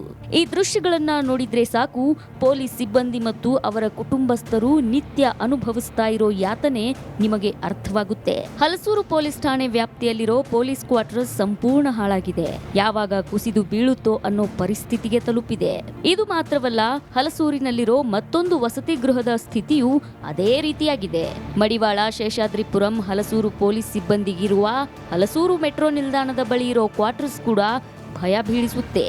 ತುಂಬಾನೇ ಭಯ ಆಗುತ್ತೆ ಸರ್. ಈ ಬೇಸಿಗೆಗಾಲದಲ್ಲೂ ಹಂಗೇನೆ ತುಂಬಾ ಸೊಳ್ಳೆಗಳು, ಇಲಿಗಳು, ಆಮೇಲೆ ಮಳೆಗಾಲದಲ್ಲಂತೂ ಮೇಲ್ಗಡೆ ಛಾವಣಿ ಎಲ್ಲ ಬೀಳೋದು ತುಂಬಾ ಕಷ್ಟ ಆಗುತ್ತೆ ಸರ್ ಇಲ್ಲಿ ಕ್ವಾರ್ಟರ್ಸ್ ಅಲ್ಲಿ. ಹಂಗಾಗಿ ಹೊಸ ಕ್ವಾರ್ಟರ್ಸ್ ನಮಗೆ ಕೊಡಬೇಕು ಅಥವಾ ಯಾವ್ದಾದ್ರು ಒಂದು ಆಲ್ಟರ್ನೇಟಿವ್ ಕ್ವಾರ್ಟರ್ಸ್ ಆದ್ರೂ ಬೇಕು ಅಂತ ಕೇಳ್ಕೊಂತೀವಿ ಸರ್ ನಾವು. ಆಲ್ಮೋಸ್ಟ್ ಎಲ್ಲಾನು ಮನೆ ಕಿತ್ಕೊಂಡಿದೆ.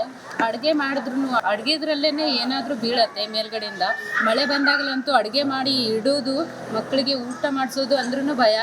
ಒಳಗಡೆ ಮಕ್ಕಳು ಮಕ್ಕಳನ್ನ ಬಿಟ್ಟು ನಾವು ಹೊರಗಡೆ ಇದ್ರೂ ಭಯ, ಯಾಕಂದರೆ ಮಕ್ಕಳ ಮೇಲೆ ಒಂದೊಂದು ಸರ್ತಿ ಬೀಳತ್ತೆ.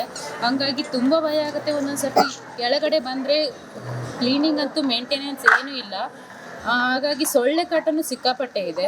ಹಾಗಾಗಿ ಕ್ವಾರ್ಟರ್ಸ್ ಬೇಕೇ ಬೇಕು ಸರ್. ಈ ಕ್ವಾರ್ಟರ್ಸಲ್ಲಿ ಶೌಚಾಲಯದ್ದು ಎಲ್ಲ ಪ್ರಾಬ್ಲಮ್ ಇದೆ, ಮತ್ತು ಕ್ವಾರ್ಟರ್ಸ್ ಕ್ಲೀನ್ ಇಲ್ಲ, ನೀರಿನ ಪ್ರಾಬ್ಲಮ್ಮು, ಚಿಕ್ಕ ಮನೇಲಿ ಚಿಕ್ಕ ಮಕ್ಕಳಿದ್ದಾವೆ, ಮೇಲ್ಗಡೆಯಿಂದ ಎಲ್ಲ ಮಣ್ಣು ಬೀಳುತ್ತೆ, ತುಂಬ ಪ್ರಾಬ್ಲಮ್ ಇದೆ.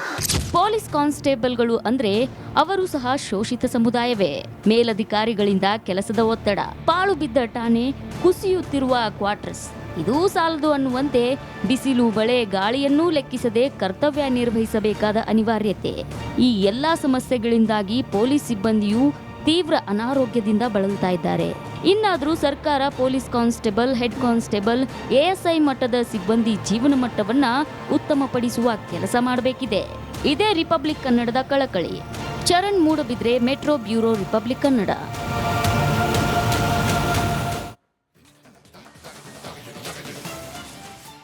ರಿಪಬ್ಲಿಕ್ ಕನ್ನಡ ಧ್ಯೇಯವಾಕ್ಯ ನಿಮ್ಮ ಧ್ವನಿ. ಜನರ ಅಭಿಪ್ರಾಯಕ್ಕೆ ಒಂದು ಮುಕ್ತ ಅವಕಾಶವನ್ನ ಕಲ್ಪಿಸಿಕೊಡೋದಕ್ಕೆ ರಿಪಬ್ಲಿಕ್ ಕನ್ನಡ ನಿರ್ಧಾರ ಮಾಡಿದೆ. ಅದರಂತೆ ನೀವು ನಿಮ್ಮ ಅಭಿಪ್ರಾಯವನ್ನ ಪ್ರತಿನಿತ್ಯವೂ ಕೂಡ ತಿಳಿಸಬಹುದಾಗಿದೆ.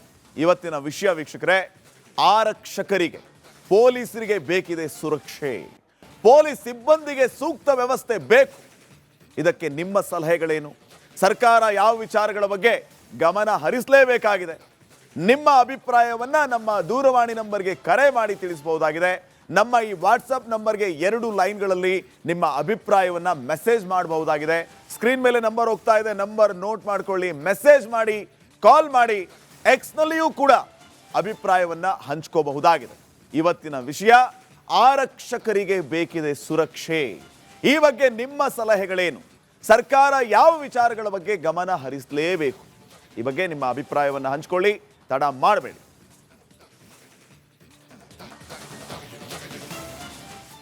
ಕಾಲ್ಸ್ ಆರಂಭ ಆಗಿದೆ, ಪಬ್ಲಿಕ್ ಕಾಲ್ಸ್ ಬರ್ತಾ ಇದೆ. ಆದ್ಯತೆಯ ಮೇರೆಗೆ ಕಾಲ್ಗಳನ್ನು ತಗೋತೀವಿ. ಮೊದಲ ಕಾಲರ್ ರೆಡಿ ಇದ್ದಾರೆ. ಮೈಸೂರಿನಿಂದ ಸದಾಶಿವ್ ಅಂತ ಕರೆ ಮಾಡಿದ್ದಾರೆ. ನಮಸ್ಕಾರ ಸದಾಶಿವ್ ಅವರೇ. ನಮಸ್ತೆ ಸರ್. ನಮ್ಮ ಪೊಲೀಸ್ ಇಲಾಖೆಯಲ್ಲಿ ನಾನು 38 ವರ್ಷಗಿನ ಹೆಚ್ಚಿಗೆ ಸೇವೆ ಸಲ್ಲಿಸಿದ್ದೀನಿ ಸರ್. ತಾವು ಕೆಲಸ ಮಾಡಿದಿರಿ ಪೊಲೀಸ್ ಇಲಾಖೆಯಲ್ಲಿ? 38 ವರ್ಷಗಳಿಗೂ ಹೆಚ್ಚಿನ ಸೇವೆ ಸಲ್ಲಿಸಿದ್ದೀನಿ. ವೆರಿ ನೈಸ್ ಸರ್, ಹೇಳಿ ಸರ್. ಹೇಳ್ಬೇಕಾದ್ರೆ ಸರ್, ನಮ್ಮಲ್ಲಿ ಏನಾಗಿದೆ ಅಂದ್ರೆ ಪ್ರತಿಯೊಂದರನ್ನು ನೋವನ್ನ ಅನುಭವಿಸ್ತಕ್ಕಂತ ವ್ಯಕ್ತಿಗಳು PC ಇಂದ PSI ವರ್ಗ ಮಾತ್ರ ಸರ್. PC ಇಂದ PSI ವರ್ಗ ಮಾತ್ರ. ಅಲ್ಲಿಂದ ಕೆಲವರು ನಾವು ನಮ್ಮ ಕಷ್ಟಗಳನ್ನ IPSಗಳ ಹತ್ರ ಹೇಳ್ಕೊಂಡ್ರೆ ಏನೂ ಪ್ರಯೋಜನ ಇಲ್ಲ ಸರ್. IPSಗಳ ಹತ್ರ KSPS ಆಗ್ಲಿ, ಅಂದ್ರೆ ಫಾರ್ ಎಕ್ಸಾಂಪಲ್ SK ಹತ್ರನೇ ಆಗ್ಲಿ, DCP ಹತ್ರನೇ ಆಗ್ಲಿ, ಕಮಿಷನರ್ ಹತ್ರನೇ ಆಗ್ಲಿ, ಈ IPS ಮತ್ತೆ KSPS ಗಳಿಂದ ಯಾವುದೇ ಕಿಂಚಿತ್ತೂ ಸಿಬ್ಬಂದಿಗೆ 1% ಹೆಲ್ಪ್ ಆಗಲ್ಲ ಸರ್. ಅದೇ ತೊಂದರೆ ಕೊಡ್ಲಿಕ್ಕೆ ಬೇಕಾದ್ರೆ ಇವುಗಳೆಲ್ಲ ಒಗ್ಗೂಡ್ತಾರೆ. ಸಿಬ್ಬಂದಿಗೆ ಯಾವುದೇ ರೀತಿಯಿಂದ ಇಲ್ಲ ಸರ್. ನೀವೇ ಲಾಸ್ಟ್ ಟೈಮ್ ಸರ್ 2013-14ರಲ್ಲಿ ಇದೇ ಪರಮೇಶ್ವರ್ ಅವರು ಹೋಮ್ ಮಿನಿಸ್ಟರ್ ಇದ್ರು. ಏನ್ ಸ್ಟಾರ್ಟಿಂಗ್ ಅಲ್ಲಿ ಇವರೆಲ್ಲ ಮಾಡ್ತಕ್ಕಂಥ ಕರ್ತವ್ಯ ನೋಡ್ಬಿಟ್ಟು ನಮ್ಗೆಲ್ಲ ತುಂಬಾ ಖುಷಿ ಆಯ್ತು ಸರ್. ನಮ್ಮ ಪೊಲೀಸ್ ಸಿಬ್ಬಂದಿಗೆ ಅವರು ಪೊಲೀಸ್ ಕ್ವಾರ್ಟರ್ಸ್ ಹೋಗಿದ್ದೇನೋ, ಬ್ಯಾಂಗ್ಳೂರ್ನಲ್ಲಿ CR ಕ್ವಾರ್ಟರ್ಸ್ ಹೋಗಿದ್ದೇನೋ, ಅಲ್ಲಿ ಕಷ್ಟ ಸುಖ ವಿಚಾರಿಸಿದ್ದೇನೋ, ಏನು ಎಲ್ಲವೂ ಒಳ್ಳೇದಾಗೋಗುತ್ತೆ, ಒಳ್ಳೇದು ಮಾಡ್ಬಿಡ್ತಾರೆ ಅನ್ನೋ ನಂಬಿಕೆ ಇತ್ತು. ಮತ್ತೆ ಅಲ್ಲಿಂದ ಬಂದ್ಬಿಟ್ಟು ಪೊಲೀಸ್ ಸಿಬ್ಬಂದಿಗೆ ಒಂದು ಬಂಪರ್ ಕೊಡುಗೆ ಅಂದ್ಬಿಟ್ಟು ಕೊಟ್ಟರು ಸರ್. 28%, 35% ಕೊಡ್ತೀನಿ ಅಂದ್ಬಿಟ್ಟು ಡ್ರಾಮಾ ಮಾಡ್ಕೊಂಡೇ ಕಾಲ ಕಳೆದ್ಬಿಟ್ರು ಸರ್. ಯಾವ್ಯಾವ ರೀತಿಯಲ್ಲಿ ವ್ಯತ್ಯಯ ಇದೆ ಅಂದ್ರೆ ನಮ್ಮ ಇಲಾಖೆಯಲ್ಲಿ ಬಿಸಿಲಿನಲ್ಲಿ, ಮಳೆನಲ್ಲಿ ಪ್ರತಿಯೊಂದರಲ್ಲೂ ನೋವನ್ನು ಅನುಭವಿಸ್ತಕ್ಕಂಥದ್ದು ಹೆಚ್ಚಿ PSI ಗಳು ಮಾತ್ರ ಸರ್.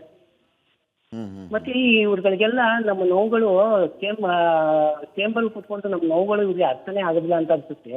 ಮತ್ತೆ ಸರ್ಕಾರದ ಗಮನಕ್ಕೂ ಇವ್ರು ತರಲ್ಲ ಸರ್, ಸತ್ಯವಾಗಿ ತರಲ್ಲ. ಇವ್ರೇನು 2 ವರ್ಷ 3 ವರ್ಷ ಹೆಚ್ಚು ಪೋಸ್ಟಿಂಗ್ ಅಲ್ಲಿ ಕಾಲಕ್ಕೆ ಹೋಗ್ಬೇಕು. Okay, fine. Thank you Sadashiv ಅವರೇ. ಇನ್ನು ಭಾರತಿ ಅಂತ ಕರೆ ಮಾಡಿದ್ದಾರೆ ಬೆಂಗಳೂರಿನಿಂದ. ಭಾರತಿ ಅವರೇ ನಮಸ್ಕಾರ. ನಮಸ್ತೆ ಸರ್. ಮೇಡಮ್, ನಿಮ್ಮ ಅಭಿಪ್ರಾಯ ಏನು? ಆರಕ್ಷಕರಿಗೆ ರಕ್ಷಣೆ ಇಲ್ಲ ಅನ್ನುವಂಥ ಅಭಿಯಾನ ನಮ್ಮದು. ಹೌದು ಸರ್, ರಕ್ಷಣೆ ಇಲ್ಲ ಅವ್ರಿಗೂ. ಆರೋಗ್ಯದ ವಿಷಯದಾಗಲಿ, ಹೆಲ್ತ್ ಮತ್ತೆ ಮನೆಗಳ ಬಗ್ಗೆ ಆಗಲಿ, ಮತ್ತೆ ಸಂಬಳದಲ್ಲಾಗಲಿ ಬೇರೆ ಸ್ಟೇಟ್ ಹೋಲಿಸ್ಕೊಂಡು ಈ ಸ್ಟೇಟ್ ಅಲ್ಲಿ ತುಂಬಾ ಡಿಫ್ರೆನ್ಸ್ ಇದೆ. ಈಗ ಏಜ್ ಆಯ್ತಲ್ಲ, ಒಂದು 40-50 ಆಯ್ತಾ, ಅವ್ರಿಗೆ BP ಶುಗರ್ ಎಲ್ಲ ಬಂದೇ ಬರುತ್ತೆ ಅಲ್ವಾ. ಅದ್ರ ಬಗ್ಗೆ ಅವ್ರಿಗೆ ಟೈಮಿಂಗ್ಸ್ ಮತ್ತೆ ಕೆಲಸದ ಒತ್ತಡ ಜಾಸ್ತಿ ಇರುತ್ತೆ. ಕೆಲಸದ ಒತ್ತಡ ಕಡಿಮೆ ಮಾಡಬೇಕು. ಅದು ಮ್ಯಾನ್ ಪವರ್ ತಗೋಬೋದಲ್ಲ. ಈಗ ಗೌರ್ಮೆಂಟ್ ಅವರು ಎಷ್ಟೊಂದು ಜಾಬ್ ಕ್ರಿಯೇಟ್ ಆಗುತ್ತಲ್ವಾ. ಮತ್ತೆ ಅವ್ರ ಫ್ಯಾಮಿಲಿ ಬಗ್ಗೆ ಏನೂ ಟೈಮಿಗೆ ಕೊಡೋಕ್ಕಾಗಲ್ಲ. ಫ್ಯಾಮಿಲಿ ಮತ್ತೆ ಮಕ್ಳ ಬಗ್ಗೆ, ಎಜುಕೇಶನ್ ಬಗ್ಗೆ ಎಲ್ಲಾನು ಏನಾದ್ರು ವರ್ಕ್ ಮಾಡ್ದೇವ್ರೆ ಅವ್ರು ಫಿಸಿಕಲ್ ಕಾಲೇಜು ಎಲ್ಲ ನೋಡ್ಕೋಬಹುದು. ಅಲ್ವಾ ಸರ್? ನೀವೇನ್ ಹೇಳ್ತಾ ಇದ್ರಿ, ಜಾಸ್ತಿ ಕೆಲಸ ಮಾಡಿಸ್ತೀರಿ, ಬಹಳ ಒತ್ತಡ, ಅದಕ್ಕೋಸ್ಕರ ಈ ರೀತಿ BP ಶುಗರ್ ಆಗುತ್ತೆ ಅಂತ. BP ಶುಗರು ಫ್ಯಾಮಿಲಿಗೂ ಟೈಮ್ ಕೊಡಕ್ ಆಗ್ತಾ ಇಲ್ಲ ಅಂತ. ಫ್ಯಾಮಿಲಿಗೂ ಟೈಮ್ ಕೊಡಕ್ ಆಯ್ತಲ್ಲ, ಅವರು ಎಂಜಾಯ್ಮೆಂಟ್ ಮಾಡಕ್ ಆಯ್ತಾ ಇಲ್ಲ.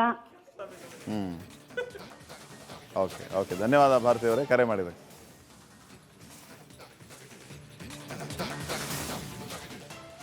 ಇನ್ನು ಪೊಲೀಸರಿಗೆ ಏನೆಲ್ಲ ತೊಂದರೆ ಆಗ್ತಾ ಇದೆ, ಪೊಲೀಸರ ಬಗ್ಗೆ ಯಾಕೆ ಕಾಳಜಿ ಇಲ್ಲ ಅನ್ನುವಂತಹ ಪ್ರಶ್ನೆಯ ಬಗ್ಗೆ ಸಾಕಷ್ಟು ಸಂಖ್ಯೆಯಲ್ಲಿ ಕರೆಗಳು ಬರ್ತಾ ಇದೆ, ತಮ್ಮ ಅಭಿಪ್ರಾಯವನ್ನು ತಿಳಿಸ್ತಾ ಇದ್ದಾರೆ. ಮುಂದಿನ ಭಾಗ ಮತ್ತೆ ಏನೆಲ್ಲ ಸಮಸ್ಯೆಗಳಾಗ್ತಾ ಇದೆ ಅನ್ನೋದನ್ನು ನಾವು ನೋಡ್ತಾ ಹೋದ್ರೆ, ಪೊಲೀಸರಲ್ಲಿ ಏನೆಲ್ಲ ತೊಂದರೆಗಳಾಗ್ತಾ ಇದೆ ಅನ್ನೋದನ್ನ ಈಗ ನೋಡ್ತಾ ಹೋಗೋಣ.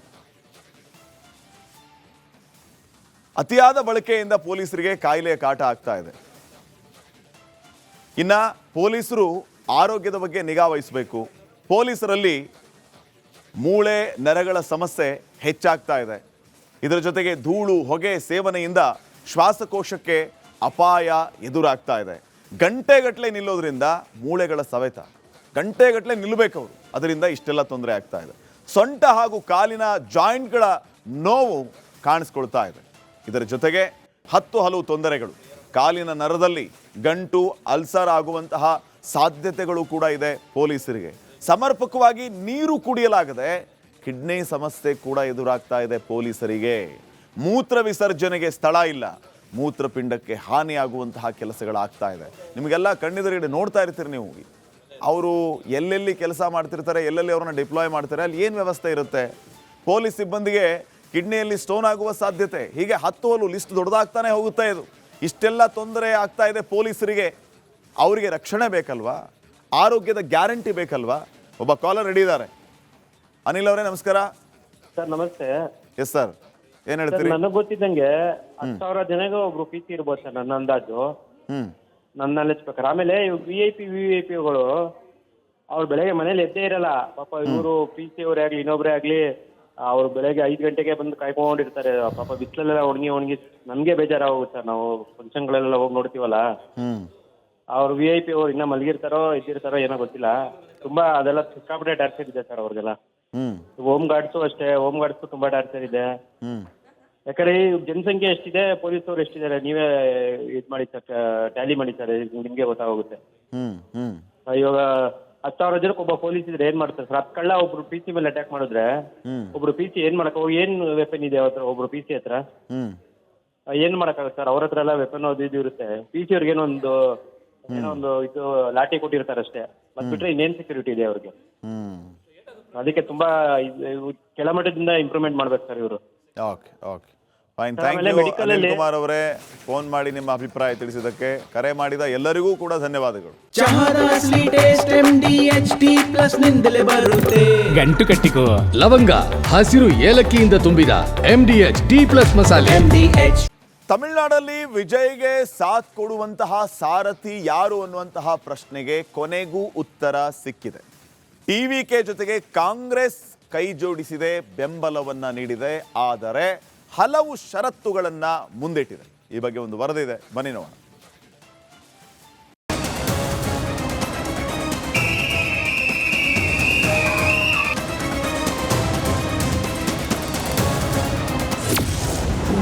ವಿಜಯ್ ಸರ್ಕಾರ್ಗೆ ಕೈ ಜೋಡಿಸಿದ ರಾಹುಲ್, TVKಗೆ ಕಾಂಗ್ರೆಸ್ನಿಂದ ಷರತ್ತುಬದ್ಧ ಬೆಂಬಲ.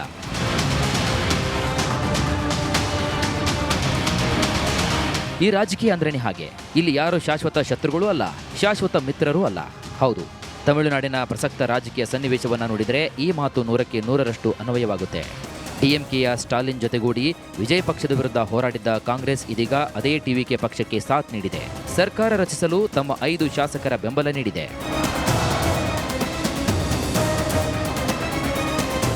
2026ರ ವಿಧಾನಸಭಾ ಚುನಾವಣೆ ತಮಿಳುನಾಡು ರಾಜಕೀಯದಲ್ಲಿ ಹೊಸ ರಾಜಕೀಯ ಸ್ಥಿತ್ಯಂತರಕ್ಕೆ ವೇದಿಕೆಯಾಗಿದೆ. ಮಾಜಿ ಸಿಎಂ ಎಂಜಿ ರಾಮಚಂದ್ರನ್ ಅವರ ದಾಖಲೆಯನ್ನು ಕೂಡ ಸರಿಗಟ್ಟಿರುವ ನಟ ವಿಜಯ್ 35% ಮತವನ್ನು ಪಡೆದು 108 ಸ್ಥಾನಗಳಲ್ಲಿ ತಮ್ಮ ಪಕ್ಷವನ್ನು ಗೆಲ್ಲಿಸಿಕೊಂಡು ಬಂದಿದ್ದಾರೆ. ತಮಿಳುನಾಡಿನ ಇಷ್ಟು ವರ್ಷದ ರಾಜಕೀಯದಲ್ಲಿ ಯಾವಾಗಲೂ ಅತಂತ್ರ ಸ್ಥಿತಿ ನಿರ್ಮಾಣವಾಗಿರಲಿಲ್ಲ. ಈ ಬಾರಿ ಟಿವಿಕೆ ಭರ್ಜರಿ ಸೆಂಚುರಿ ಬಾರಿಸಿದರೂ ಗುರಿ ಮುಟ್ಟಲು ಇನ್ನೂ 11 ಸ್ಥಾನಗಳ ಕೊರತೆ ಕೂಡ ಇದೆ.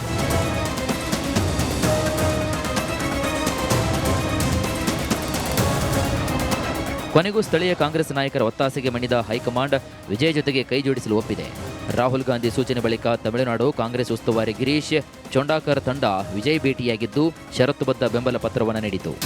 The TVK leader Vijay, along with our MLAs and all the senior leaders, and we have extended him the full support after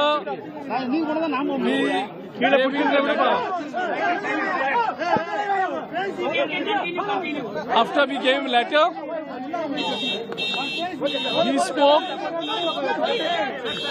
He spoke with Congress President Kharge ji, Leader of Opposition Rahul Gandhi ji, and General Secretary of Organization Venugopal ji, and he thanked all the three leaders for their support and the letter that we have submitted him today. ಲೋಕಭವನಕ್ಕೆ ಬಂದ ವಿಜಯ್ಗೆ big shock. Congress ಶಾಸಕರ ಬೆಂಬಲದ ಬಳಿಕ ನಗುನಗುತ್ತಲೇ ಲೋಕಭವನಕ್ಕೆ ಬಂದ ನಟ ವಿಜಯ್ಗೆ ರಾಜ್ಯಪಾಲರು shock ನೀಡಿದ್ರು. TVK ಪಕ್ಷ 108 ಸ್ಥಾನದಲ್ಲಿ ಗೆದ್ದಿದ್ರು. ವಿಜಯ್ 1 ಸ್ಥಾನಕ್ಕೆ ರಾಜೀನಾಮೆ ನೀಡಬೇಕಾಗಿದೆ. ಅಂದರೆ ಟಿವಿಕೆ ಅಧಿಕೃತವಾಗಿ 107 ಸ್ಥಾನವನ್ನು ಮಾತ್ರ ಪ್ರತಿನಿಧಿಸಲಿದ್ದು, ಕಾಂಗ್ರೆಸ್ ಬಲ ಸೇರಿದರೆ ಈ ಸಂಖ್ಯೆ 112ಕ್ಕೆ ತಲುಪಲಿದೆ. ಆದರೆ ವಿಜಯ್ ಸರ್ಕಾರ ರಚಿಸಲು ಇನ್ನೂ 6 ಶಾಸಕರ ಬೆಂಬಲದ ಅವಶ್ಯಕತೆ ಇದ್ದು, ರಾಜ್ಯಪಾಲರು ಈ 6 ಜನರ ಸಂಖ್ಯೆ ತೋರಿಸುವಂತೆ ವಿಜಯ್ಗೆ ಶಾಕ್ ನೀಡಿದ್ದಾರೆ.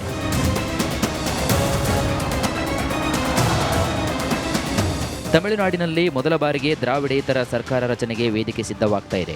ಚೆನ್ನೈನ ನೆಹರು ಮೈದಾನದಲ್ಲಿ ವಿಜಯ್ ಪ್ರಮಾಣ ವಚನ ಸ್ವೀಕಾರಕ್ಕೆ ಸಕಲ ಸಿದ್ಧತೆ ಆಗ್ತಾ ಇದೆ. ಇನ್ನು ವಿಜಯ್ ಪದಗ್ರಹಣ ಸಮಾರಂಭದಲ್ಲಿ ರಾಹುಲ್ ಗಾಂಧಿ ಸಹ ಭಾಗಿಯಾಗುವ ಸಾಧ್ಯತೆ ಕೂಡ ಇದೆ. ಸದಾ ಅನಿಶ್ಚಿತಿಗಳ ಆಗರವಾಗಿರುವಂತಹ ರಾಜಕೀಯದಲ್ಲಿ ವಿಜಯ್ ಸಿಎಂ ಆಗಿ ಪದಗ್ರಹಣ ಮಾಡಿದ ಬಳಿಕವೇ ಎಲ್ಲವೂ ಕೂಡ ಅಂತಿಮವಾಗದು. ಹೀಗಾಗಿ ಟಿವಿಕೆಯಲ್ಲಿ ರೆಸಾರ್ಟ್ ರಾಜಕೀಯ ಜೋರಾಗಿದೆ. ವಿಜಯ್ ಮತ್ತು ಅದವ್ ಅರ್ಜುನ್ರನ್ನ ಬಿಟ್ಟು ಉಳಿದೆಲ್ಲ ಶಾಸಕರನ್ನ ಮಹಾಬಲಿಪುರಂನ ಹೈಟೆಕ್ ರೆಸಾರ್ಟ್ಗೆ ಶಿಫ್ಟ್ ಮಾಡಲಾಗಿದ್ದು, ಖಾಸಗಿ ಭದ್ರತೆ ಒದಗಿಸಲಾಗಿದ್ದು, ಕುದುರೆ ವ್ಯಾಪಾರದ ಟೆನ್ಷನ್ ಶುರುವಾಗಿದೆ. News desk, republic Kannada.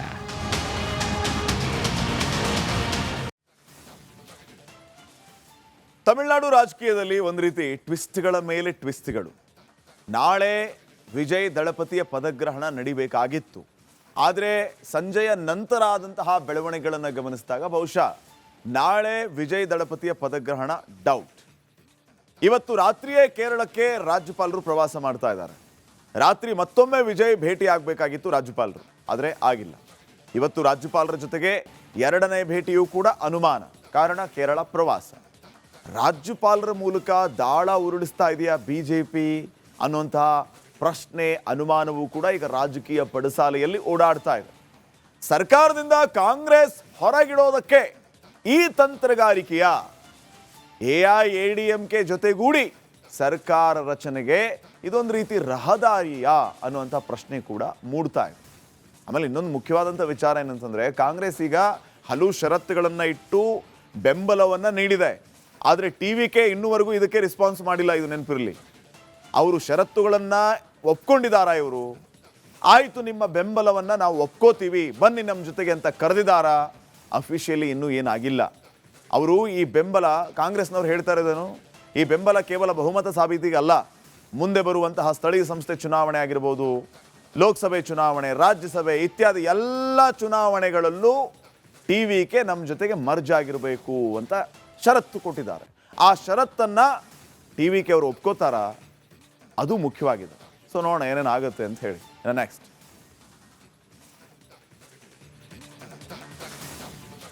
Vijay ಅವರ ಟಿವಿಕೆ ಪಕ್ಷಕ್ಕೆ ಕಾಂಗ್ರೆಸ್ ಬಹಿರಂಗವಾಗಿ ಬೆಂಬಲ ನೀಡಿರುವುದು ಈಗಾಗಲೇ ಭಾರೀ ಚರ್ಚೆಗೆ ಗ್ರಾಸ ಆಗ್ತಾ ಇದೆ. ಒಂದು ವರದಿ ಇದೆ, ನೋಡ್ಕೊಂಬನ್ನಿ.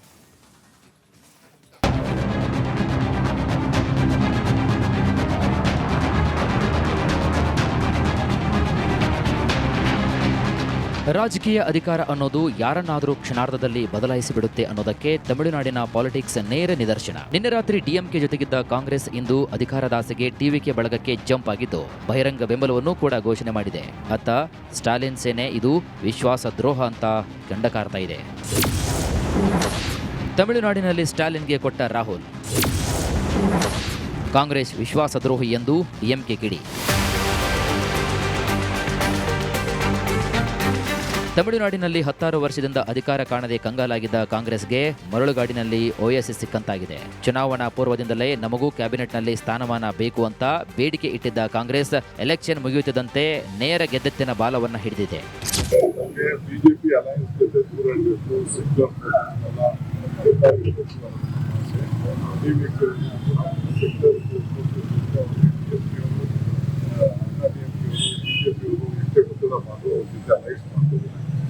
ಸೆಂಟ್ರಲ್ ಫೋರ್ಸಸ್ಗೋಸ್ಕರ ತಮಿಳುನಾಡಿನ ಹಿತಕ್ಕೋಸ್ಕರ ನಮ್ಮ ಪಕ್ಷ ತೀರ್ಮಾನ ಮಾಡಿದೆ. ತಮಿಳುನಾಡು ಕಾಂಗ್ರೆಸ್ ನಟ ವಿಜಯ್ಗೆ ಬೆಂಬಲ ಸೂಚಿಸಿರುವುದು ಸಹಜವಾಗಿಯೇ ಡಿಎಂಕೆ ಆಕ್ರೋಶಕ್ಕೆ ಕಾರಣವಾಗಿದೆ.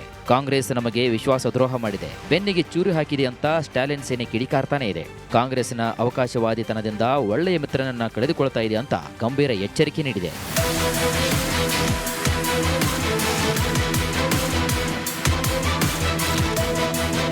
ಡಿಎಂಕೆ ನಾಯಕ ಆಕ್ರೋಶದ ನಡುವೆ ಕಾಂಗ್ರೆಸ್ ಸೇಫ್ ಗೇಮ್ ಆಡ್ತಿದೆ.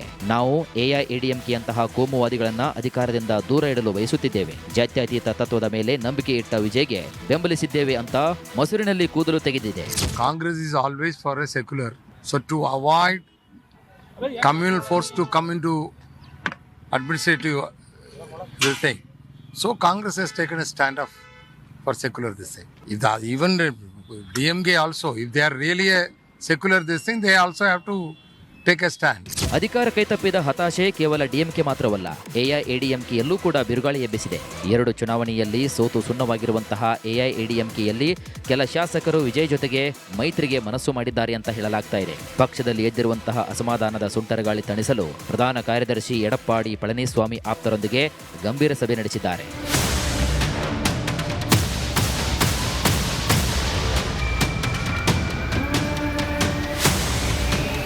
ದ್ರಾವಿಡ ನಾಡಿನಲ್ಲಿ ಬೀಸಿರುವಂತಹ ಬದಲಾವಣೆಯ ಸುಂಟರಗಾಳಿ ದ್ರಾವಿಡ ಪಕ್ಷಗಳ ಬುಡವನ್ನೇ ಅಲ್ಲಾಡಿಸಿದೆ. ಇಷ್ಟು ದಿನ ಬದ್ಧ ವೈರಿಗಳಾಗಿ ಸೆಣಸಾಡಿದ ಡಿಎಂಕೆ ಮತ್ತು ಎಐಎಡಿಎಂಕೆ ಒಂದಾಗಿ ಸರ್ಕಾರವನ್ನ ರಚಿಸಲಾಗದೆ, ಅತ್ತ ವಿಜಯ್ಗೆ ಸಾಥ್ ನೀಡಿ ಸರ್ಕಾರದ ಭಾಗವೂ ಕೂಡ ಆಗಲಾಗದೆ ಇತ್ತ ತನ್ನ ಮಿತ್ರರನ್ನ ಕಳೆದುಕೊಳ್ಳುವ ಸ್ಥಿತಿಗೆ ಬಂದು ತಲುಪಿವೆ. News desk, republic Kannada. MDH ದಮ್ ಆಲು, ನಾಲ್ ತಡ್ಕ ಮತ್ತು ಮಶ್ರೂಮ್ ಮಸಾಲೆ. MDH ನಿಂದ ಊಟ ಪ್ರತಿ ಸಲ ಸ್ವಾದಿಷ್ಟಕರ. MDH ಯಾವಾಗ್ಲೂ ನಿಮ್ಗೆ ಹೊಸ ರುಚಿ ನೀಡಲು ಪ್ರತಿಬದ್ಧವಾಗಿದೆ. ಇನ್ನ ಕರ್ನಾಟಕದ ಬೈ ಎಲೆಕ್ಷನ್ ಅಲ್ಲಿ ಕಾಂಗ್ರೆಸ್ ಗೆದ್ದ ಬಳಿಕ ಸಿಎಂ ಸಿದ್ದರಾಮಯ್ಯ ಅವರ ವರಸೆಯೇ ಬದಲಾಗಿದೆ. ನಾನು ದೆಹಲಿಗೆ ಹೋಗಲ್ಲ, ಪಟ್ಟವನ್ನೂ ಬಿಡಲ್ಲ ಅನ್ನೋ ಸಂದೇಶವನ್ನು ಬಹಿರಂಗವಾಗಿಯೇ ನೀಡುತ್ತಿದ್ದಾರೆ. ಸಿದ್ದರಾಮಯ್ಯ ಅವರ ಸಮರ ಕಲೆಯಲ್ಲಿ, ಆ ಸಮರ ಕಲೆಯ ಬಲೆಯಲ್ಲಿ ಯಾರೆಲ್ಲ ಬಿದ್ರು, ಏನು ಆಗ್ತಾ ಇದೆ ಬನ್ನಿ ನೋಡೋಣ.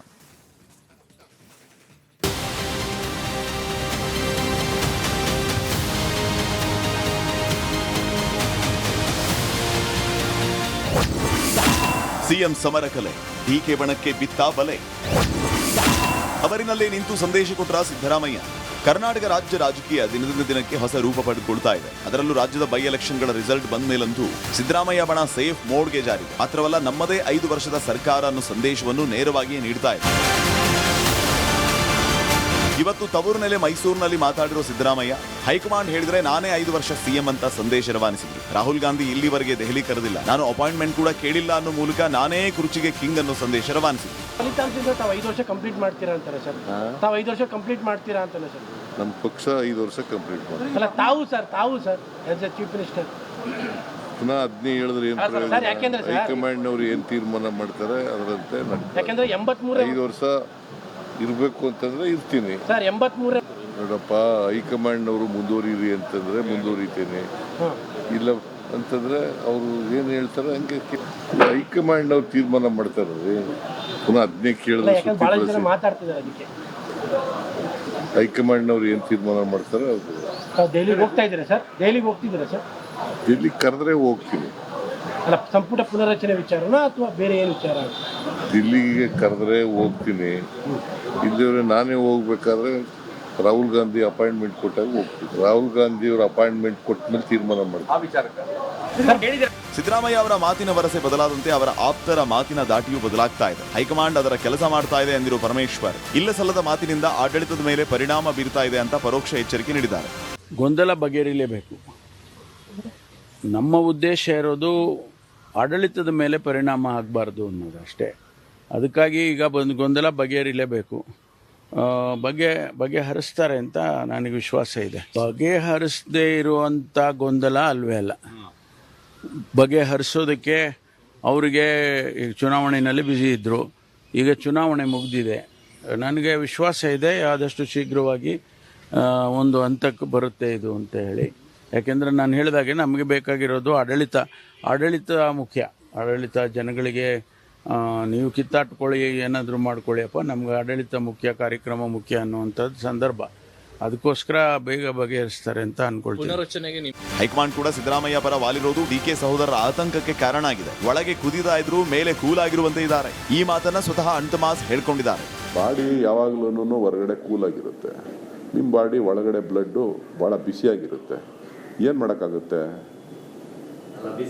ಅಲ್ಲಪ್ಪ, ಈಗ ಸ್ವಲ್ಪ ಹೇಳ್ತೀನಿ, ನಿನ್ನ ಬಾಡಿಲೂ ಅಷ್ಟೇನೆ, ನನ್ನ ಬಾಡಿಲೂ ಅಷ್ಟೇನೆ. ಮೇಲ್ಗಡೆ ನೋಡಿದ್ರೆ ಬಾಡಿ ಕೂಲಾಗಿರುತ್ತೆ, ರಕ್ತ ಬಿಸಿಯಾಗಿರುತ್ತೆ. ಒಳಗಡೆ ಬಿಸಿಯಾಗಿದ್ರೇ ರಕ್ತ ಸಂಚಲನ ಆಗೋದು. ಅವ್ರು ಕರೆದಾಗ ಹೋಗ್ತೀವಿ, ಸುಮ್ಮನೆ ಕರೀದೇ ಹೋಗೋದು ಸರಿ ಇಲ್ಲ ಅಂತ ನಾವು ಕರೀತಾರೆ, ಕರಿತೀವಿ ಅಂತ ಹೇಳಿದಾರೆ.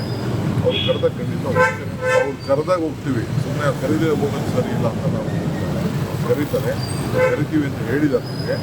ಅವ್ರು ಕರೆದಾಗ ಖಂಡಿತ ಹೋಗ್ತೀವಿ. ಸದ್ಯಕ್ಕಂತೂ ಸಿದ್ದರಾಮಯ್ಯ ಡಿಕೆಶಿ ನಡುವಿನ ಕುರ್ಚಿ ಫೈಟ್ ಅಲ್ಲಿ ಸಿಎಂ ಬಣಕ್ಕೆ ಮೇಲುಗೈ ಇದ್ದಂತೆ ಕಾಣ್ತಾ ಇದೆ. ಆದರೆ ನಾಳೆ ಯಾರ ಕೈ ಮೇಲಾಗಲಿದೆ? ಡಿಕೆಶಿಗೆ ಸಿಎಂ ಕುರ್ಚಿ ಒಲಿಯುತ್ತಾ ಅನ್ನೋದು ಕಾಲ ನಿರ್ಣಯ. Political bureau, republic Kannada.